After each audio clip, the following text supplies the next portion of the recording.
Welcome to Todd Talk. Today I'm going to tell you about the time I got a tattoo. Todd Talk is brought to you by Gordon's Noodle Company. It's snakes. I want to start off by saying this story has some kind of triggery stuff. I'm going to talk a little bit about being injured, a little bit about some controversial stuff, a little bit about death. So if you're not in the mood for that, hit pause and come back later. But if you are, buckle up. So this episode marks 1 year of Todd Talk. It's hard to believe I've done 12 of these things. And you know, the reason I started these is because I figured you guys wanted to stare at more than just this guy. I mean, the Minecraft videos are very fun and I love the community, but I thought it might be kind of fun to be a little bit more real and a little bit more vulnerable and let you guys know a little bit about me. And people in real life seem to like some of my stories, so I thought it might be fun to share them with you. And this is a story I've told many, many times. So I've got a tattoo. I got this tattoo when I was really young, probably as soon as I was legally able to get a tattoo. And this was way before like everybody had tattoos. Back then it was like people who had been in prison and sailors and bikers, and that was pretty much it. But in the early 90s, the grunge scene and the counterculture and all that, tattoos were starting to become a thing. This was way back before there was like a tattoo parlor on every single corner. They were pretty few and far between, and a lot of them were pretty, kind of cliquey, run down, just real weird. So on the recommendation of like a friend of a friend, a buddy and I went to this tattoo parlor to get tattoos. So I'm sitting there getting my tattoo, and I remember this dude named Tom is doing the tattoo, just your classic long hair biker type. And there's just a bunch of other people, randos, hanging out, and it felt much more like a motorcycle repair shop than a tattoo shop. But he's pretty friendly, we're all hanging out, just kind of chatting. And then these people start coming in the front door, walking across the tattoo parlor, and going downstairs to the basement. You could hear there was a band that was starting to warm up downstairs, and so there was some sort of show going on. And these people who were coming in the front door all kind of looked the same. They have combat boots and suspenders and bald heads and a lot of swastika tattoos. There's definitely some sort of like skinhead punk show going on downstairs. And then while I'm sitting there, I noticed this guy just sitting across from me on the couch, and he's just wearing like jeans and a leather vest, looks really drunk. And Tom, the tattoo artist, says, "Oh, do you know who this guy is?" And I say, "No, I have no idea who this is." And he says, "This is El Duce." And I have no idea who he's talking about. And he's like, El Duce, the drummer from The Mentors. And I'm like, I don't know who that is.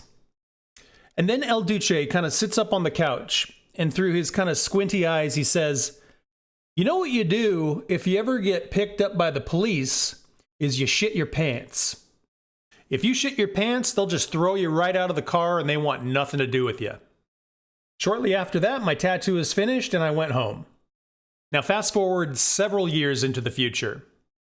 I was playing in bands and stuff like that, and I was working graveyard as a janitor. Just worked really well with my sleep schedule at the time.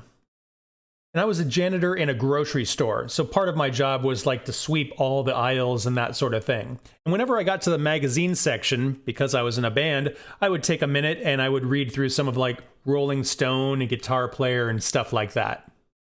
And as I'm flipping through the pages of this music magazine, I see this headline that says El Duce of The Mentors was found dead. So it turns out The Mentors were a pretty influential, really controversial punk band. And El Duce apparently had gotten so drunk that he passed out on some railroad tracks and he got run over. And there below the story is a picture of the same dude who was sitting across from me while I got my tattoo.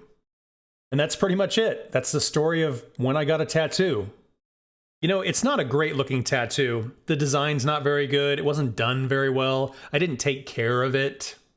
But I've never bothered to get it covered because every time it pokes out underneath my short sleeve, somebody will invariably say, "Oh, you have a tattoo?" And I'll say, "Yeah, let me tell you the story of when I got a tattoo." And there's some sort of lesson in that.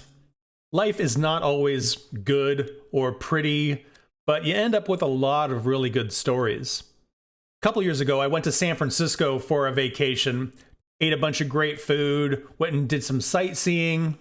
I got one of the worst sunburns I'd ever gotten.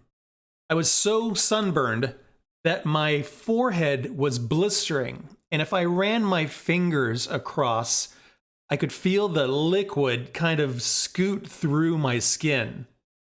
I remember laying in bed and furrowing my brow and my skin cracking and leaking.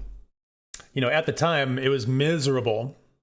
I also remember the first time I went to New York.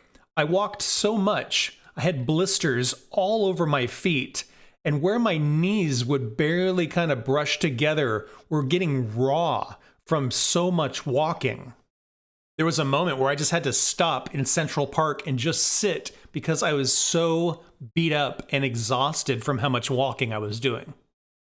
But you know, when I look back at the pictures and I think back to the vacations, you don't really remember that misery.